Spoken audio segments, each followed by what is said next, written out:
kind of explained on the CD back, I was lucky enough to grow up in Ohio. And oddly enough, Renee and I were in the same band in Ohio, but at different times. Isn't that crazy? Brian Lovely and the Secrets. Yeah, what was the secret? I don't know.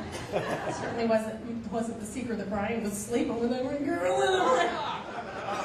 Except for me. What was that all about? Anyway, whatever. You know, it's just verbal dialogue here. Blah, blah, blah. Anyway, I was lucky enough to have an amazing man who just kind of told me that I could sing. I had no clue. And so I dedicated this CD to Michael J. Canny, may you rest in peace, you lovely man. But there was also another man, Richard Williams, who was a TA for the band. And I got to know him when he had to play saxophone for me for the song Hopelessly Devoted to You from Grease for a pep rally.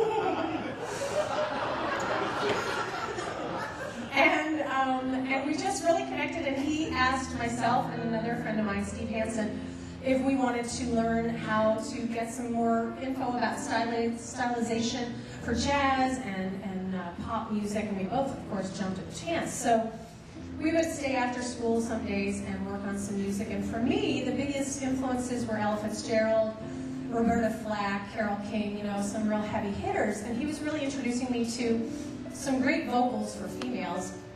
And because I didn't even start singing until I was 16, so it was really nice of him to just kind of shove this in front of me. And it was in this song. You know, I'm a very spiritual person. I believe in, you know, a lot of things. I'm not very religious, but I do believe in things are right when things are right, and there are certain things in this universe you just know for sure. And when the song that I'm going to sing next is the song I was singing with Rich. And he was sitting over here at the upright piano, and we were just working on it. I mean, it was no big deal. It wasn't like this was going to be a life-changing moment. We were just working on the song, okay. And I had already memorized it. So as we start, he starts playing, I start singing, and I close my eyes, as all self-indulgent teenagers do when they sing. Shut up. That's why he doesn't have a microphone.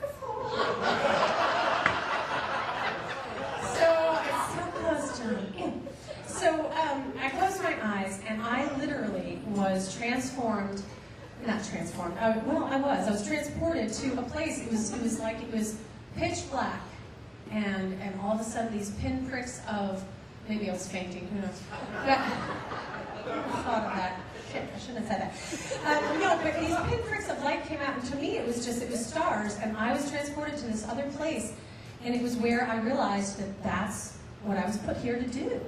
And it was the most sure feeling I have ever had in my life. And it was so comforting to me at that age. You know, you're 16, and you don't know what the hell you're going to do in your life. And so when I finished singing, I was so excited to tell Rich what had just happened. And I looked down.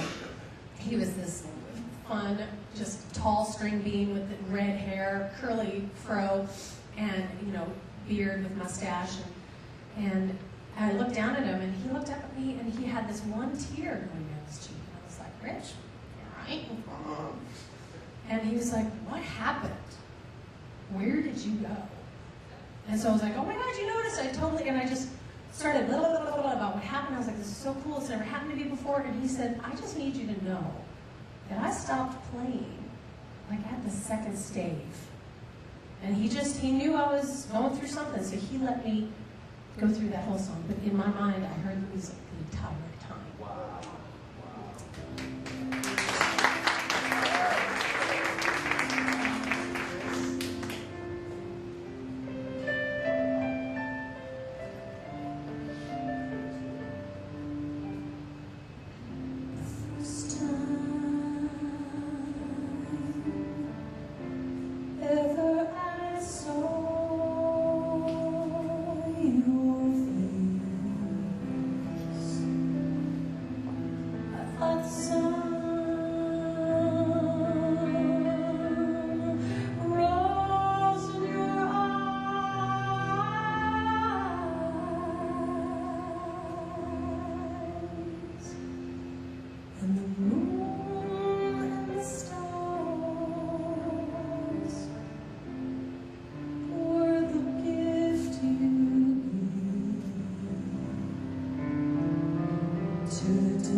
felt the earth